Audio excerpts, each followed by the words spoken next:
Nabi Adam belum diciptakan, bumi dihuni oleh bangsa jin yang pada saat itu, mereka semua membuat kerusakan di dalamnya.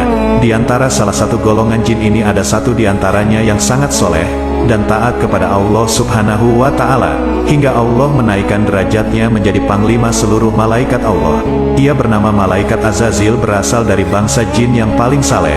Ketika ia disuruh bersujud pada Allah, ia pun bersujud selama 1000 tahun.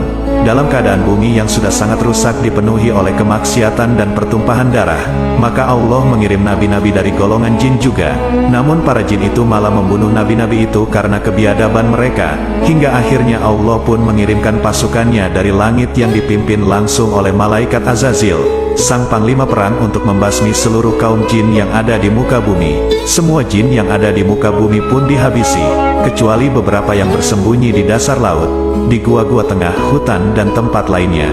Tahukah kalian rahasia bangsa jin? 1. Lebih panjang usianya dibandingkan usia manusia. 2. Jin bisa hidup di mana saja, seperti di air, di udara, dan di bawah tanah. 3. Jin diciptakan lebih dulu dibandingkan manusia.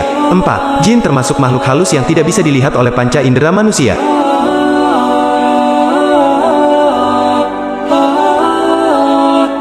Aku adalah jin Ifrit, golongan jin paling atas, bisa disebut juga sebagai Raja Jin. Kekuatanku bisa setara dengan ribuan jin, namun aku lemah kepada manusia yang beriman dan berserah diri kepada Tuhannya. Aku sangat kuat kepada manusia yang sombong dan yang menyekutukan Tuhannya. Dalam kisah Nabi Sulaiman, aku dapat memindahkan istana Ratu Bilqis hanya dalam sekejap mata. Ketahuilah aku dituduhkan dan diperbudak Nabi Sulaiman dengan keimanannya kepada Tuhannya, bukan bersekutu denganku. Sosok Asif bin Barkhia mampu mengalahkan jin Ifrit dalam sayembara Nabi Sulaiman. Asif disebutkan adalah figur penting dalam pertemuan Nabi Sulaiman dan Ratu Balqis. Kisah ini bermula ketika Ratu Balqis diundang ke istana Nabi Sulaiman. Beliau mengadakan sayembara bagi siapapun yang dapat memindahkan singgasana Ratu Balqis sebelum kedatangannya ke Baitul Maqdis. Jin Ifrit mampu menjawab tantangan Nabi Sulaiman, dan dengan sombongnya ia mengatakan jika itu sangat mudah baginya. Tetapi Nabi Sulaiman enggan dengan tawaran Ifrit.